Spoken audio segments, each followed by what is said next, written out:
Blood sugar बढ़ाने वाली 7 आम मगर गुमनाम वजूहात। ज़ियाबियतस एक ऐसा मर्ज़ है जो किसी को लाहक हो जाए तो इससे नजात फ़ी अलहाल तो नामुमकिन ही समझी जाती है। इसके शिकार अफराद मखसूस ग़ज़ाओं या आदात के नतीजे में इसे कंट्रोल में रख सकते हैं।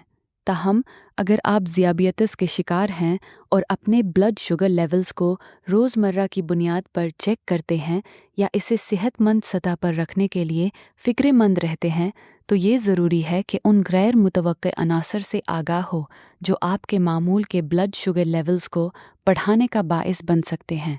नंबर 1, नाश्ता ना करना। मोटापे के शिकार अफराद जो नाश्ता नहीं करते, उनमें दोपहर के खाने के बाद इंसुलिन और ब्लड शुगर की सतह बहुत ज़्यादा बढ़ जाती है। American journal of clinical nutrition में शाया होने वाली एक तहकीक के मुताबिक नाश्ता ना करने वाले अक्सर अफराद में ज़ियाबियतस के मर्ज़ में मुब्तला होने का ख़तरा 21% ज़्यादा होता है। तहकीक में बताया गया है कि सुबह की पहली ग़ज़ा, ख़ास तौर पर प्रोटीन और सेहतमंद चर्बी से भरपूर खुराक, ब्लड शुगर की सतह को पूरे दिन मुस्तहकम रखने में मदद फराहम करती है। नंबर 2, मस्नूई मिठास। अगर आप ज़ियाबीट्स के शिकार होने के बाद आम चीनी को छोड़कर मस्नूई मिठास को तरजीह देते हैं, तो एक तहकीक में बताया गया है कि मस्नूई मिठास के सेहत पर मनफी असरात मरतब होते हैं। तहकीक में बताया गया है कि मस्नूई मिठास ब्लड शुगर की सतह को बहुत ज़्यादा बढ़ा सकती है। दर हकीकत इस किस्म की मिठास मादे में पाया जाने वाले बैक्टीरिया को भी चकरा देती है, जिसके नतीजे में वो ग्लूकोज को जिस्म में प्रोसेस करने का काम नहीं करते। मुहक्किकीन का कहना था कि ज़ियाबीट्स के डर से जो लोग आम खोल ड्रिंक्स छोड़कर डाइट मशरूबात को तरजीह देते हैं, उन्हें इससे भी ग्रीज करना चाहिए। नंबर 3, बहुत ज़्यादा चर्बी वाली ग़ज़ा। ज़ियाबीट्स के शिकार अफराद को अपनी ग़ज़ा में चर्बी के इस्तेमाल से काफ़ी हद तक गुरेज करना चाहिए।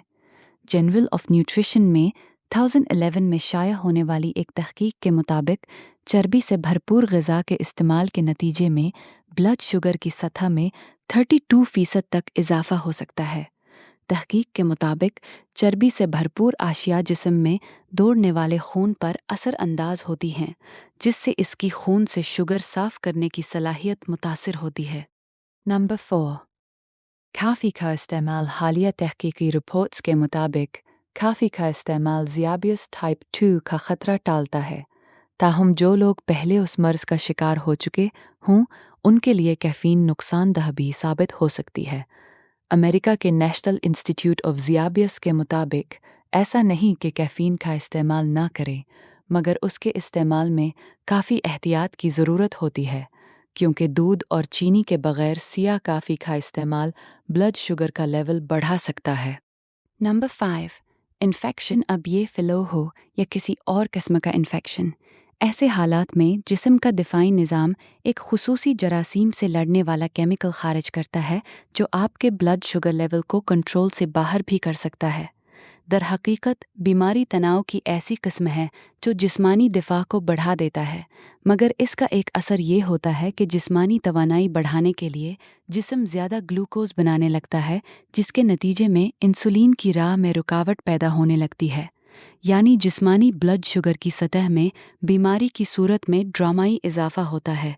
लिहाजा ऐसे हालात में ज़ियाबियत्स के शिकार अफराद को खाने और पीने की खुसूसी रहनुमाई की ज़रूरत होती है। नंबर 6, नींद से दूरी। एक रात का अच्छा आराम एक बेहतरीन दवा साबित होता है, ख़ास तौर पर अगर आप ज़ियाबियत्स के शिकार हों। ताहिम एक तहकीक के मुताबिक ज़ियाबियत्स टाइप 1 जो लोग रात भर में महज 4 घंटों की नींद ही ले पाते हैं, उनमें इंसुलिन की हसासियत 20% तक कम हो जाती है। आसान अल्फाज में, नाकाफ़ी नींद के नतीजे में जिस्मानी तनाव बढ़ जाता है और उसके नतीजे में ब्लड शुगर की सतह में नुमायान इजाफा हो जाता है। नंबर 7, तंबाकू नोशी। यकीनन तंबाकू नोशी की आदत किसी के लिए भी सेहत बख्श नहीं, मगर सिगरेट ख़ास तौर पर उन अफराद के लिए ख़तरनाक है जो ज़ियाबियत्स के शिकार हों। कैलिफोर्निया स्टेट यूनिवर्सिटी की तहकीक के मुताबिक जितना ज़्यादा निकोटीन इंसानी खून में शामिल होता है, उतना ही ब्लड शुगर बढ़ जाता है اور اس سطح میں بہت زیادہ اضافہ ذیابیطس کی سنگین پیچیدگیوں کا باعث بن سکتا ہے، جیسے دل کے دورے، فالج اور گردوں کے فیل ہونا وغیرہ۔